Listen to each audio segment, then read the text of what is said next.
All right, guys, we are back.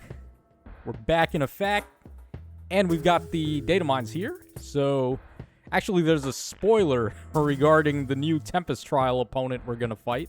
We're going to save that for later, of course, but right now we're going to go ahead and take a look at the actual refines for the units, courtesy of Ree. So, let's take a look here. I'm going to go ahead and open these up in a separate tab, just so we have a little bit more leeway to look at it. All right, so 1 page for Basilio. Oh, God. Why am I not surprised? The 3-star unit has a 1-pager for his refine. All right, Brigand Boss, Bride Shana. Then we got Hugh. Very random 5-star, but okay. Then we got Ascended Joshua. He's the one that I'm rooting for this batch. All right, let's see if he can pull off the refine just like the Riz. All right, then we have Gwyavir getting her remix, and then we should also have Hater, who I'm thinking Hater's probably going to end up being better than Gwyavir, but who knows, right? Let's see. Maybe Gwyavir can pull a rabbit out of the hat. All right, starting off with Basilio, Hero's Great X. We got here 16 might, 1 range, HP up 3. For a unit and allies in 3 rows of 3 columns centered on unit, grants all stats of 5. He has tempo, and then grants special cooldown charge +1 per attack during combat. And then also neutralize foes' bonuses to attack and defense, and reduce damage from foes' attacks by 15 during combat. So the tempo and the cooldown charge will be granted to allies in 3 rows of 3 columns as well. I mean, sure, I guess a little support is nice. Also grants all stats of 5 to unit. Unit deals +20 damage. Unit makes a guaranteed follow-up and recovers 7 HP after combat. Man, they couldn't even give him 25 true damage. They only gave him 20. Yeah, all right. That's an RIP. Okay, Brigand Boss. So this guy is a GHB unit. Axe of Troubles, 16 might, 1 range, HP up 3, grants all stats of 5. Unit deals +20 damage. Grants special cooldown charge +1 to unit per attack, and recovers 7 HP to unit when unit deals damage to the foe during combat. Alright, for foes in 3 rows of 3 columns centered on unit, inflicts all stats -5, and foe suffers a guaranteed follow-up attack during combat. And also, if the foe has bonuses, inflicts a penalty on foes' stats, and grants a bonus to foes' combat targets' stats during combat equal to the current bonus on each of foes' stats. Oh. Huh. That's actually not a bad Crux debuff that he's got there. Yeah, let me just read this one more time. Let me make sure. If foe has bonuses, inflicts a penalty on their stats, and grants a bonus to foe. That's the same one as Halloween Freya, right? It's Binding Necklace. Who would have thought Brigand Boss, of all people, would have had Freya's Divine Necklace? What the hell? Yeah. For a GHB, we'll take it. Right? Like, we ain't gonna complain about a buff that's that good for allies to take advantage of as well as him. Okay. And there's a little bit more, too. So, reduce damage from foes' attacks by 15, and foe cannot make a follow-up during combat. Yeah. I mean, look at the difference between Basilio's Crux buff and this guy's Crux debuff. It's night and day. They couldn't give this guy something else? Like, really? He just gets tempo and special cooldown charge? Why couldn't they give him New Year Baldur's Crux buff? Like, they gave, this guy Freya's Crux debuff. Why couldn't Basilio get Baldur's? Just give those out more. Alright, whatever. Moving on. We have Bride Shana now.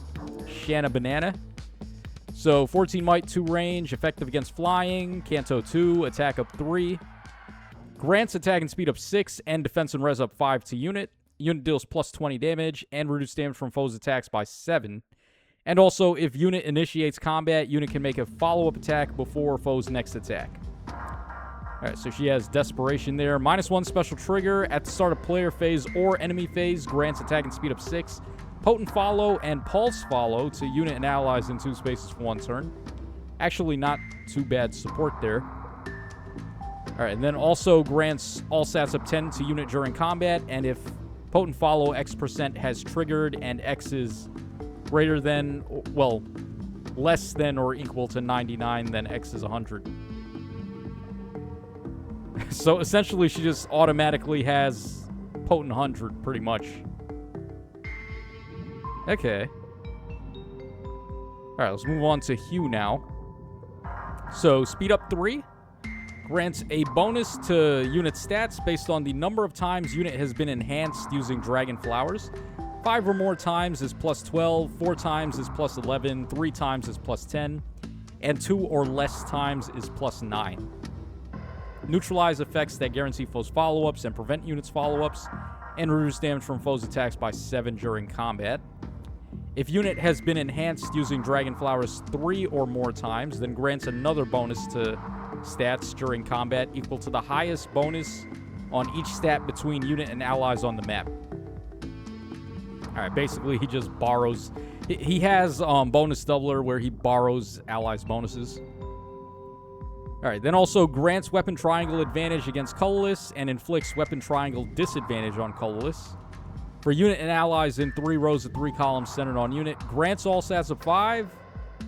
Unit or ally deals plus X damage, excluding on AoEs. For unit, X is 20. For allies, X is 10. And grants special cooldown count -1 before first attack during combat. Okay. And then neutralize effects that inflict guard on unit during combat. Yeah, this one's better than Basilio's, at least. Yeah, all stats of 5. You get true damage there. Plus 10, essentially. And then cooldown ramping. Not too bad. I mean, it's not good enough, I don't think, to make this guy a useful unit. But certainly better than he was. Alright, let's take a look at Joshua now. So, -1 special trigger. Grants attack and speed up 6 and defense and res up 5 to unit. Neutralize foes' bonuses to speed and defense. Reduce damage from foes' attacks by 7. And neutralizes effects that inflict guard on unit. If foe is in combat, or if foe in combat is in a cardinal direction of unit, foe can't counterattack and disable skills of all foes, excluding the foe in combat during combat. So they gave him Omni Feud there. I don't remember if he had the feud. I know he had the Fire Sweep. I don't remember if he had the feud, though. I think he actually didn't, because he comes with green feud. So the feud is probably a new addition, and it's obviously going to be a good addition, because feud right now goes hard. Alright, then also, if foe in combat is not in a cardinal direction of unit, deals damage equal to 20% of foe's attack, and reduce the percentage of foe's non-special DR by half. Okay. Alright, then he has Dagger 7, of course, and also at the start of turn and after unit acts. If Kanto triggers, then after Kanto, inflicts speed and defense -7, exposure, discord, and a penalty that neutralizes non-special miracle effects on the closest foe and foe in 2 spaces of those foes. Okay. And then also grants all stats up 10 to unit. Unit deals plus 20 damage. Okay.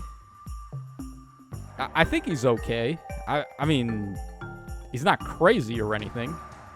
Is he going to be like some secret good unit like that Arcane Soth from the seasonal banner? I don't know. You'll probably want to build him in a similar way, right? Like give him the Summer Sharena B skill. Can't remember what it's called. It's just an upgrade to Speed Taker. Rise Above and yada yada yada. Instruct, obviously. I think he'd be okay. I don't know if I can go any further than okay, but he seems okay. Alright, let's take a look at Gwyavir now. So, -1 special trigger, effective against magic. Grants all stats of 5. Unit deals plus 25 damage and reduce damage from foes' attacks by 15. And inflicts guard on the foe per attack during combat. And also disables foes' adaptive damage effects. At start of player phase or enemy phase, grants attack speed and res up 6, Fire Emblem, and neutralize penalties on unit during combat to unit and allies in 3 spaces for 1 turn. Interesting. Okay. Yeah, I mean, she does have the Fire Emblem on her personage in FE6. So, sure.